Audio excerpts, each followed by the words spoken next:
audience. Hello, everyone. I have a question for us today. What is the theme for today's event? Come on, I can't hear you. What's the themes for today's event? And that's exactly what public speaking gives you. It gives you an edge. It gives you the ability to control emotions, to inspire actions, and to leave lasting impressions on people's lives forever. And we do this through storytelling because that's exactly what public speaking is storytelling. I'm currently the marketing lead of TEDxBowen. And before I applied for the position, the co organizer sent me a message and said, Tega, you have to apply for this position. Then she went ahead to say, what roles do you think you're going to apply for? I said, I'm thinking marketing lead and content lead. She's smiling at me. I'm thinking marketing lead and content lead, right? Then she said she was shocked. I said, why are you shocked? She said that she thought I was going to apply for a more technical position, like back-end development or mobile app development. And for my friends that know, that would sound very funny because I don't even know the programming language to build a mobile app, talk less of lead people on how to do that. So I came to the conclusion that the reason why she thought that was simply because of how I put myself out there, was simply because of how I branded myself, and that's exactly what public speaking does.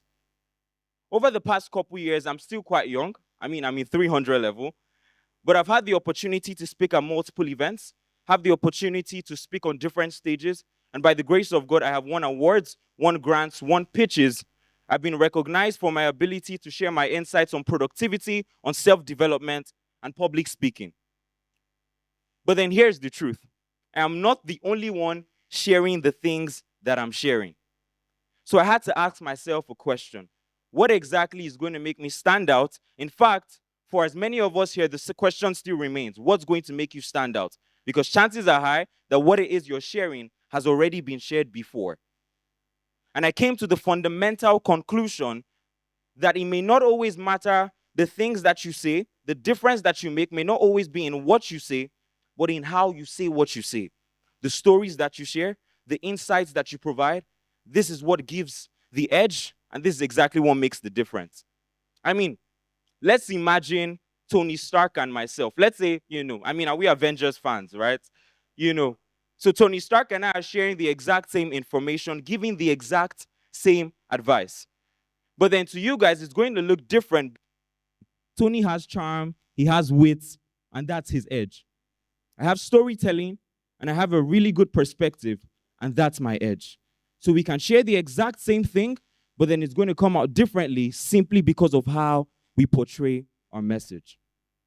Now, do you remember the infamous Dr. Martin Luther King? That we remember him for was that famous speech, right? Now, I hope you know that in the civil rights movement, he was not the only one sharing the things that he was sharing. He was not the only one fighting for justice. There were other activists doing the exact same thing. But he was saying the exact same thing as them, only that he was saying it very differently. Dr. King Jr., he could have come and he could have said, we need equality. In fact, let's do that together, right? So you know how powerful that sounds. We need equality. 1, 2, 3, go. We need equality. No, I need a better response. 1, 2, 3, go. We need equality. One more time. 1, 2, 3, go. We need equality, right? And that would have worked, don't you think? But then he didn't go that route because that's what everyone was doing. And then nobody's going to remember that. So Martin Luther King Jr. shared a profound story. He says, I have a dream that very soon my 4 little children would not be judged by the color of their skin, but by the content of their character. It was the exact same thing everyone was saying, but he was saying it different. With the poetic rhythm that he gave to that speech, it became something that was ingrained into our minds forever, simply because of how he said it. But then now let's go to the genesis. How exactly do you start? You want to become a great public speaker. You've seen people do amazing things, but where do we start from? The genesis of every great public speaker starts with your why. Why do you want to be a good speaker? Why do you want to have the ability to control the emotions of people and inspire people to do amazing things? For me, it's not just about getting heard. It's about getting my insights out there. I want people to understand that they can live productive lives. I want people to understand that they can grow personally. I want people to be inspired, and I want to transform a generation. And this is the reason why I'm speaking. Because the reason why you're speaking is what's going to drive everything that you do.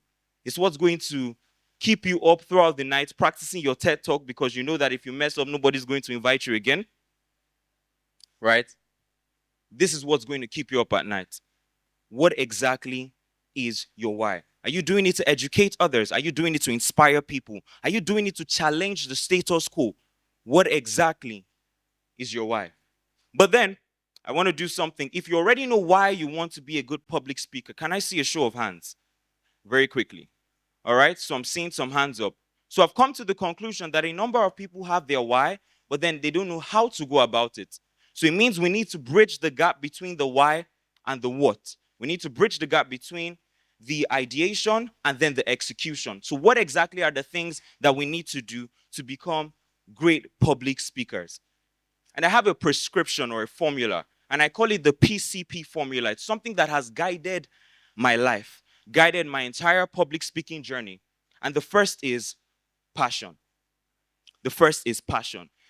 If you speak about the things that you are passionate about, you're not just able to let people hear what you're saying, you're able to convey the same feelings that you have into them. So the same charisma, the same zeal, the same energy you have towards that topic, you're able to allow your audience feel that same thing.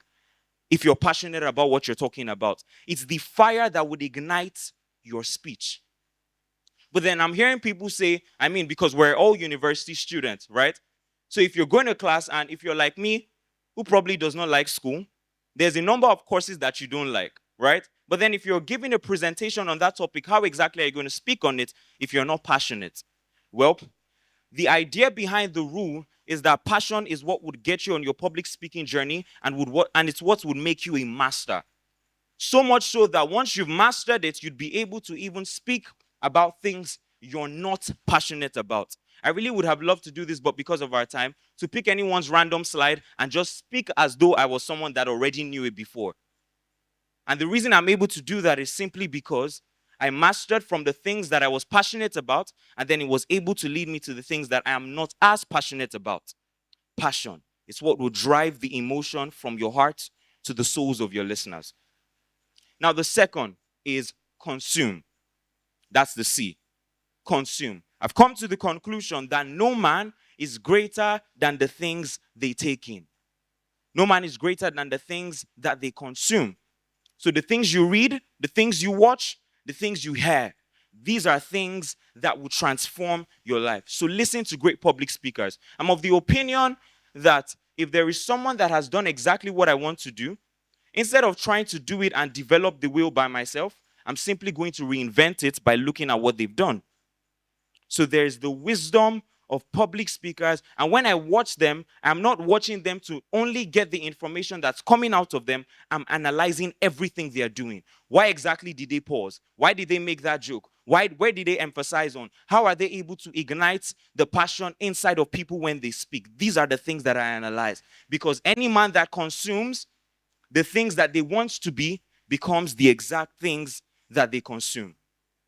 And then the final is practice. The final is practice. It's not an optional system in the formula. It is foundational. The stage is not where we improve. The stage is where we show the effects of all the things that we have practiced on. It's a combination of all the formulas together. Because when you practice, you get more confident with the things that you're speaking. You hone your craft more. So what do? You can stand in front of a mirror. You can walk up to your friend. Whatever it is, just make sure you are practicing.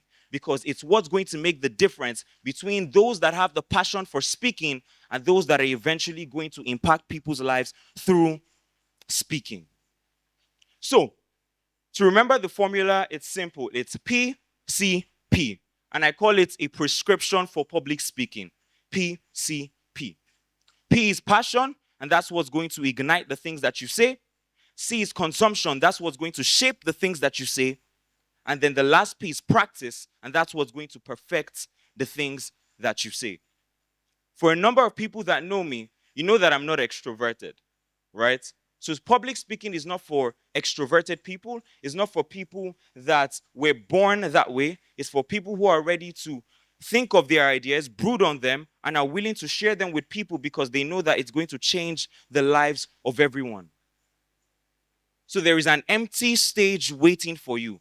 There's an audience that's waiting to see the things that you have to share, because without your message and without your voice, there is nothing that they would be able to do listening from someone else, because your voice, your passion, your ideas, they're unique. There's an empty stage waiting for you. It has your name all over it, and I'm rooting for you. Thank you.